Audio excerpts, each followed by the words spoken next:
महाकवि भूषण से संबंधित हम काव्य के पहले अध्ययन में उनके काव्य की कुछ प्रमुख विशेषताओं और उनके पाठ्यपुस्तक में संकलित जो वीर रस से संबंधित कविता है उसका हमने अध्ययन शुरू किया था। भूषण इसी क्रम में आज हम भूषण का एक बहुत प्रसिद्ध जो कविता है वेद राखे विदित उसका अध्ययन करेंगे और उसके पश्चात इंद्र जिमी जम्ब बाड़व सुअम्ब पर इन दोनों पदों का अध्ययन आज के अध्याय में हम करेंगे। उससे पूर्व इन दोनों को पढ़ने से पूर्व मैं स्पष्ट कर दूं कि भूषण की जो राष्ट्रीय भावना है उस पर किसी भी प्रकार से प्रश्न चिन्ह लगाना पूरी तरीके से कवि के साथ अन्याय है, क्योंकि हमें यह नहीं भूलना चाहिए कि वह एक ऐसा युग था जिसमें संपूर्ण जो कवि थे वे अपने आश्रयदाताओं की झूठी प्रशंसा कर रहे थे, चाटुकारिता थी और कुत्सित जीवन की उस अभिलाषा को लेकर के वे काव्य सृजन लोग कर रहे थे। भूषण ने राजाश्रय में रहकर जीवन यापन तो किया, किंतु अपने समकालीन कवियों की तरह उन्होंने श्रृंगार रस से विपरीत हट करके काव्य सर्जन किया। भूषण के जो चरित्र नायक थे शिवाजी और छत्रसाल, उनके शौर्य साहस युद्ध पराक्रम निर्भीक और उदार व्यक्तित्व की स्तुति में भूषण ने कोई कसर नहीं उठा रखी थी। उन्होंने शिवाजी के आतंक के वर्णन में सेना सामंतों बादशाहों के आतंकित होने से लेकर बेगमों के मन में व्याप्त जो आतंक है उसका वर्णन भी उन्होंने किया।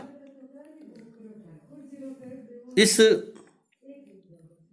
पद के अंतर्गत भी भूषण ने अपने जो कवि हैं उनकी भूरी भूरी प्रशंसा की है।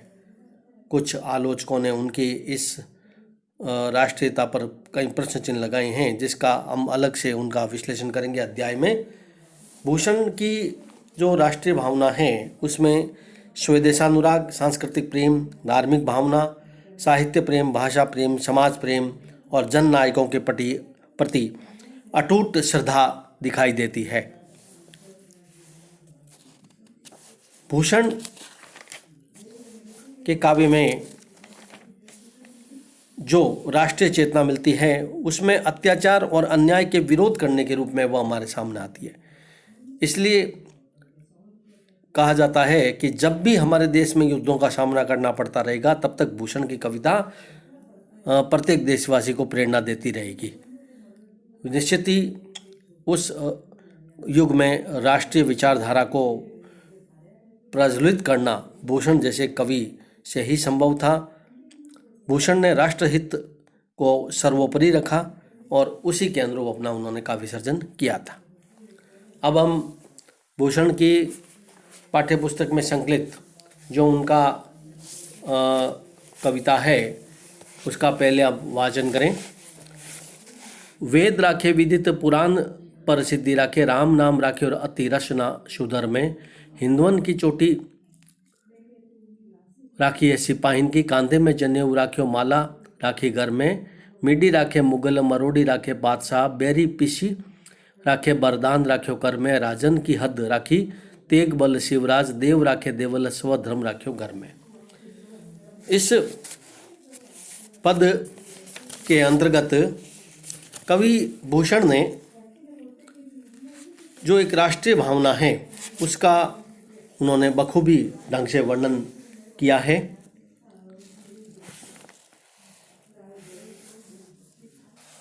कवि भूषण इस अवतरण में महाराज शिवाजी के शौर्य और पराक्रम की प्रशंसा करते हुए कह रहे हैं कि महाराज शिवाजी ने अपनी अपार शक्ति के बलबूते पर हिंदू धर्म की रक्षा की थी। वेद राखे विदित पुराण प्रसिद्ध राखे, राम नाम राखे अति रसना सदुर में। उन्होंने औरंगजेब को परास्त कर वेद आदि हिंदू धर्म ग्रंथों को नष्ट होने से बचाया और वेद शास्त्रों में निहित ज्ञान का प्रसार भी किया था। हिंदू धर्म के सारभूत पुराणों की भी उन्होंने सुरक्षा की और राम नाम के महत्व को बनाए रखा। उस समय हमारे यहाँ मुस्लिम साम्राज्य था और मुस्लिम साम्राज्य के कई शासकों के द्वारा हिंदुओं पर अत्याचार किए जाते थे और हिंदुओं के धार्मिक चिन्ह भी मिटाए जा रहे थे। उन्होंने हिंदुओं को चोटी रखने से भी उन पर पाबंदी जैसी लगा दी थी। इसी क्रम में भूषण ने कहा है कि महाराज शिवाजी ने ही हिंदुओं की चोटी राखी है सिपाहीन की। यहाँ चोटी रखने से आशय यह है कि हिंदुओं की जो उनकी प्रतिष्ठा थी उस प्रतिष्ठा को गिरने से उन्होंने बचाया, उन्हें आजीविका भी प्रदान की महाराज शिवाजी ने। उन्होंने हिंदुओं पर जनेऊ धारण करने और गले में माला पहनने की भी उनकी रक्षा की। कांधे में जनेऊ राख्यो माला राखी घर में। मीडी राखे मुगल मरोड़ी राखे पातशाह। उन्होंने दिल्ली के बादशाह को मरोड़ कर रख दिया और सारे शत्रुओं को पीस डाला। मीडी राखे मुगल मरोड़ी राखे पातशाह। बैरी पीसी राखे वरदान राख्यो कर में। उन्होंने अपने हाथों से समस्त शत्रुओं को जैसे पीस डाला, साथ ही अपने हाथ में वरदान की शक्ति भी रखी। वरदान राख्यो कर में, कर हाथ को कहते हैं, अपने हाथ में वरदान रखा। जो अर्थात कहने का आशय जो भी महाराज शिवाजी की शरण में आया उसकी उन्होंने रक्षा की। राजन की हद राखी तेग बल शिवराज, देव राखे देवल स्वधर्म राख्यो घर में। हिंदू राजाओं के राज्य की सीमाओं की उन्होंने न केवल रक्षा की वरन अपने शौर्य पराक्रम शक्ति के बल पर उन्होंने हिंदुओं के मंदिरों की भी रक्षा की थी। राजन की हद राखे तेग बल शिवराज, देव राखे देवल, देवताओं को उन्होंने मंदिरों में ही रखा सुरक्षित। जो नष्ट भ्रष्ट कर रहे थे हमारे मंदिरों को, उसको उन्होंने सुरक्षित किया। और वीर शिवाजी ने घर घर में इस प्रकार से अपने स्वधर्म, स्वदेश का अनुराग, सांस्कृतिक प्रेम, हिंदू धर्म, इन सब को उन्होंने बनाए रखा। इसी क्रम में अगला जो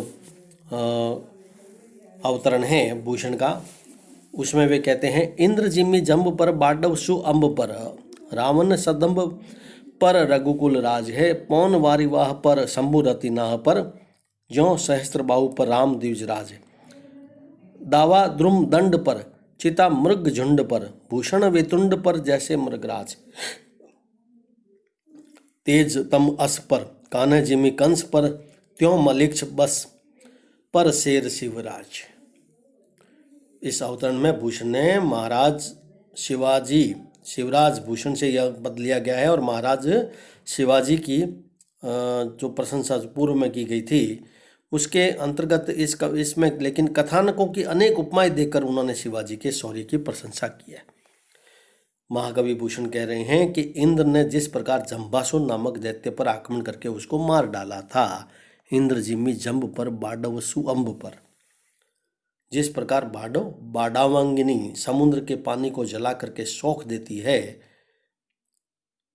अभिमानी एवं छल कपटी रावण पर जिस प्रकार राम ने आक्रमण कर दिया था, जैसे बादलों पर वायु के वेग का प्रभुत्व था, जिस प्रकार शिवजी ने रति के पति कामदेव को भस्म कर दिया था, जिस प्रकार सहस्त्रबाहु राजा को परशुराम ने आक्रमण कर मार दिया, जंगली वृक्षों पर दावांगिनी जैसे अपना प्रकोप दिखलाती है, जिस प्रकार वनराज सिंह का हिरणों के झुंड पर आतंक छाया रहता है, अथवा ये कह सकते हैं कि हाथियों पर मृगराज सिंह का आतंक रहता है, जिस प्रकार सूर्य की किरणें अंधकार को समाप्त कर देती है, दुष्ट कंस पर जिस तरह आक्रमण करके भगवान कृष्ण ने उसका विनाश किया, उसी प्रकार सिंह के समान शौर्य पराक्रम वाले महाराज छत्रपति शिवाजी ने मुगलों के वंश का, उनके आतंक का खात्मा किया। वे मुगल का प्रबल विरोधी थे और वीरतापूर्वक उन पर आक्रमण करके उनकी समस्त शक्ति को समाप्त किया। उनके शौर्य से पूरा मुगल साम्राज्य भयभीत था। देखिए, इस पद के अंतर्गत जितने भी तुलना की गई है उनको आपको ध्यान में रखना है।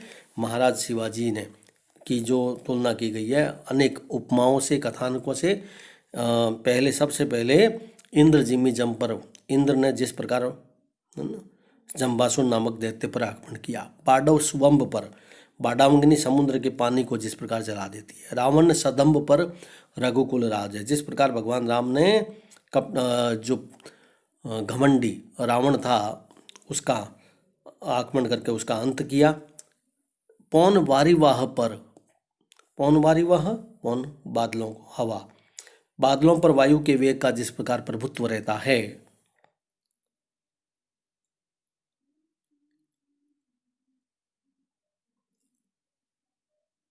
शंभु रति नाह पर, और जिस प्रकार शिव, शंभु कहते हैं शिव जी को, शिव जी ने रति के पति कामदेव को जिस प्रकार भस्म कर दिया था, जो सहस्त्र बाहु पर राम द्विजराज है। और जिस प्रकार सहस्त्र बाहु राजा को परशुराम ने आक्रमण करके नष्ट कर दिया था। दावा द्रुम दंड पर चिता मृग झुंड पर, जिस प्रकार जंगली वृक्षों पर जो आग होती है वह अपना प्रकोप दिखलाती है, दावा द्रुम दंड पर। तो जिस प्रकार जंगली वृक्षों पर जो दावांगिनी होती है वह अपना प्रकोप दिखलाती है, जिस प्रकार चीता मृग झुंड पर, जिस प्रकार वनराज जो सिंह होता है वह हिरणों के झुंड पर जो आक्रमण करता है, भूषण वितुंड पर जैसे मृग राज है। जिस प्रकार भूषण वितुंड सूर्य की किरणें अंधकार को समाप्त कर देती है, तेम तेज तम अस पर कान्हा जिमी कंस पर, जिस प्रकार दुष्ट कंस पर आक्रमण करके श्री कृष्ण ने उसका विनाश कर दिया था, त्यों मल्लेक्ष वंश पर शेर शिवराज है। उसी प्रकार ये जो मल्लेक्ष है, अर्थात जो हमारे यहाँ आतताई जो शासन है, जो जिस तुर्कों का, मुगलों के वंश का जो आतताई शासन है, उस शासन का प्रबल विरोध करके वीरतापूर्वक उस पर आक्रमण करके महाराज शिवाजी ने उनका विनाश किया, उनका अंत किया। इस पद के अंतर्गत महाकवि भूषण ने विभिन्न उपमानों के माध्यम से शिवाजी के वीरता, शौर्य, पराक्रम की भूरी भूरी प्रशंसा की है। प्रस्तुत पद में वीर रस की एक अद्भुत सशक्त अभिव्यक्ति हमारे सामने देखने को मिलती है। उपमेय वाक्य के साथ एक उपमेय वाक्य क्या है, शिवजी, महाराज शिवाजी की प्रशंसा, उसके साथ विभिन्न उपमान वाक्यों की योजना यहाँ पर कवि भूषण के द्वारा की गई है। अब इन दोनों पदों में एक जो महत्वपूर्ण बात है उसको आप थोड़ा विशेष रूप से ध्यान में रखें कि जो ये पहले पद आया था कि वेद राखे विदित पुराण न प्रसिद्ध राखे, इस पद के अंतर्गत कई ऐसे ही और अन्य पद हैं भूषण के। उसके आधार पर कई जो विद्वान हैं वो महाकवि भूषण पर, उनकी राष्ट्रीयता पर, या एक प्रकार से कहें कि उन पर अनेक प्रकार के ओछे आक्रमण उनके द्वारा किए गए हैं। उन आक्रमणों से संबंधित हम इतना ही कह सकते हैं कि वे समस्त जो मत हैं वे सारे मत एकांगी हैं, और केवल उनके प्रति जो धारणा बनाई गई है वह धारणा कि वे जातीयता और संकीर्णता से ओतप्रोत हैं वह पूरी तरीके से गलत है। जो वेद राखे विदित पुराण राखे सारवत, हिंदुओं की चोटी राखी सिपाहीन की, ऐसे पदों के आधार पर अनेक आलोचकों ने भूषण को सांप्रदायिक कवि भी घोषित किया था। और भूषण के साहित्य में हिंदू पुराण वेद आदि की दुहाई के माध्यम से उन्होंने कहा कि वे पूरी तरीके से उनकी कविता दूषित है, लेकिन उनका भूषण का जो स्वजाति और स्व संस्कृति प्रेम है वह इस तथ्य को बताता है कि ये मत सारे एकांगी हैं। वास्तव में तो भूषण मानव प्रेम और वैश्विक प्रेम को पाने के लिए ही पूरे संसार में आतताई जो लोग हैं उनका विनाश करने के लिए उन्होंने ऐसी रचनाएं की थी।